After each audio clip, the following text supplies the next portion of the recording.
Hello student, कैसे हैं आप लोग। स्वागत है आप लोगों का हमारे यूट्यूब चैनल पे।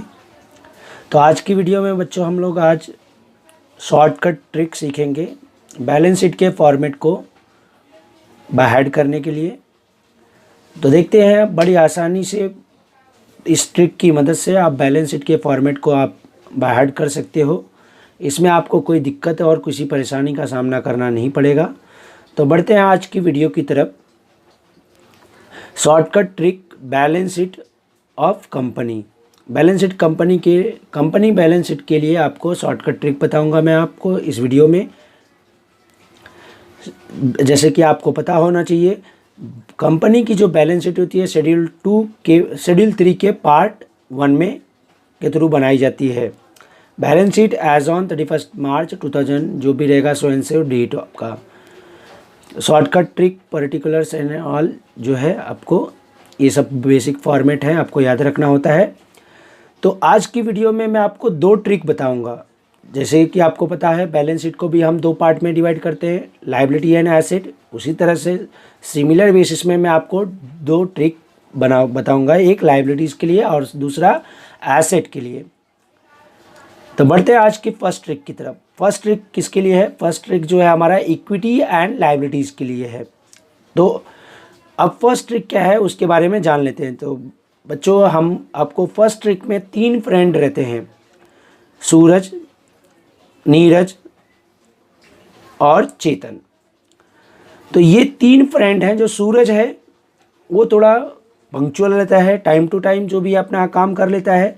नीरज जो है बराबर सिस्टमेटिक काम करता है और चेतन जो है थोड़ा आलसी किस्म का है। तो देखते हैं आगे क्या है। जैसे आपका 3 फ्रेंड है, उसी तरह से हमारे इक्विटी एंड लायबिलिटीज़ को भी बच्चों 3 पार्ट में हम डिवाइड करते हैं। फर्स्ट पार्ट जो है हमारा शेयर होल्डर फंड। तो देख सकते हैं बच्चों, S for shareholder fund and second है N for non current liabilities and third one C Chetan, C for current liability. तो इक्विटी एंड लायबिलिटीज़ को बच्चों हम 3 पार्ट में डिवाइड करते हैं। तो बढ़ते हैं आगे की ट्रिक की तरफ। तो बच्चों आपको इतना याद रह गया कि 3 फ्रेंड है, सूरज, नीरज और चेतन। अब बढ़ते हैं आगे की ट्रिक की तरफ। सूरज सोता है रात में, तो नीरज लाइट डिस्कनेक्ट और ऑफ कर लेता है, चेतन थोड़ा और देर तक सोता है। तो फर्स्ट ट्रिक कंप्लीट हो गया इस तरह से बच्चों। फर्स्ट ट्रिक क्या है हमारा? सूरज सोता है रात में, तो नीरज लाइट डिस्कनेक्ट और ऑफ कर लेता है, चेतन सुबह थोड़ा और सोता है। तो अब बढ़ते हैं। तो उसी तरह से हमारा जैसे 3 फ्रेंड है, उसी तरह से हमारे इक्विटी एंड लायबिलिटीज़ को भी 3 पार्ट में डिवाइड किया गया है, shareholder fund, non current liabilities and current liabilities. तो फर्स्ट आप देख सकते हैं यस, यहाँ पे यस है, S for share capital and R for reserve and surplus and M for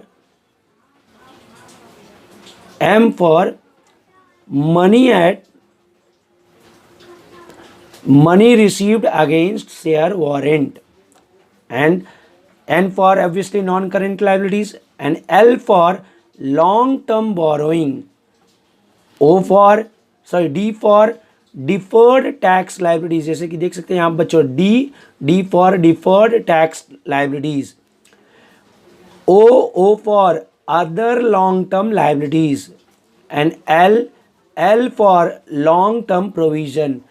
now C Chetan का सी लेंगे बच्चों और C for current liabilities, S for short term borrowing, T for trade payable, O for other current liabilities and S for short term provision. तो इस तरह से बच्चों आपको लायबिलिटी साइड का जो आइटम है याद हो जाएगा सिस्टमेटिक ऑर्डर में, एक भी आप आइटम भूल नहीं सकते। तो फर्स्ट ट्रिक क्या है? सूरज सोता है रात में, नीरज लाइट डिस्कनेक्ट और ऑफ कर लेता है, चेतन सुबह थोड़ा और सोता है। तो इस तरह से आपका बैलेंस शीट का लायबिलिटी साइड जो है इक्विटीज़ एंड लायबिलिटीज़ कंप्लीट होता है। इक्विटीज़ एंड लायबिलिटी को 3 पार्ट में डिवाइड करते हैं।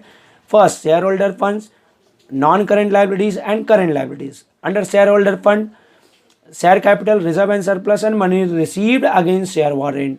नॉन करेंट लाइबिलिटीज़ के अंदर में आता है long term borrowing, deferred tax liabilities, other long term provision, other long term liabilities and long term provision. Current liabilities के अंदर में आता है short term provision, trade payable, other current liabilities and short term provision, तो short term borrowing sorry. अब यहाँ से आपको अगर आप टोटल लें तो टोटल ऑफ लाइबिलिटीज़ मिल जाता है। तो बढ़ते हैं आज की सेकंड ट्रिक की तरफ। सेकंड ट्रिक क्या है बच्चों? सेकंड ट्रिक जो है हमारा एसेट्स के लिए है। अब यहाँ पे हमारे दो फ्रेंड रहते हैं, दो फ्रेंड रहती हैं, मतलब फर्स्ट फ्रेंड का नाम है नेत्रा और सेकंड फ्रेंड का नाम है चित्रा। तो सिमिलरली हमारे एसेट्स को भी हम दो पार्ट में डिवाइड करते हैं। First asset non current asset and second asset current asset. Netra का N for non current asset, Chitra का C for current asset. Now अब ट्रिक की तरफ बढ़ते हैं। ट्रिक क्या है बच्चों? नेत्रा को एक टीवी परचेस करना है, टेलीविज़न परचेस करना है, तो उसके अकॉर्डिंग हमने ये ट्रिक बनाया है। क्या है देखते हैं। Netra find television is costly in New Delhi located office and Chitra said currently in Indore television is cheapest and some offer. तो इसके अकॉर्डिंग देखते हैं। फर्स्ट आपका non current, under non current asset, asset में देखेंगे F for fixed asset and next T for tangible asset, under fixed asset tangible asset, I for intangible asset and C for capital work in progress, I intangible asset under development. Now N for non-current investment, D deferred tax asset, liabilities नहीं बच्चों, deferred tax asset, and L for loans and long-term loans and advances, O for other non-current asset। तो इस तरह से बच्चों आपको आपका non current asset complete होता है। बढ़ते सेकंड पार्ट की तरफ। Current asset C for current investment, I for inventories मतलब stock, T for trade receivable, C for cash and cash equivalents, S for short term loans and advances and O for other current asset. तो इस तरह से आपको बच्चों asset का item बाहर हो जाएगा और इस तरह से आपका टोटल ऑफ एसेट मिल जाएगा।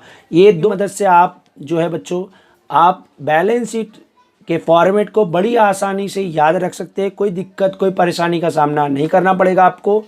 अगर बच्चों आपको हमारी ये ट्रिक पसंद आई तो हमारी वीडियो को लाइक करें और हमारे चैनल को सब्सक्राइब कर लें, ताकि हमारे इस तरह के ट्रिक और अकाउंट और टैक्स से रिलेटेड लेक्चर और ट्रिक के अपडेट आपको मिलती रहे।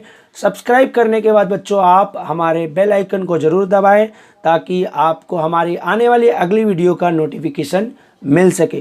थैंक यू बच्चों, सेफ रहें, हेल्दी रखें और अपना ख्याल रखें।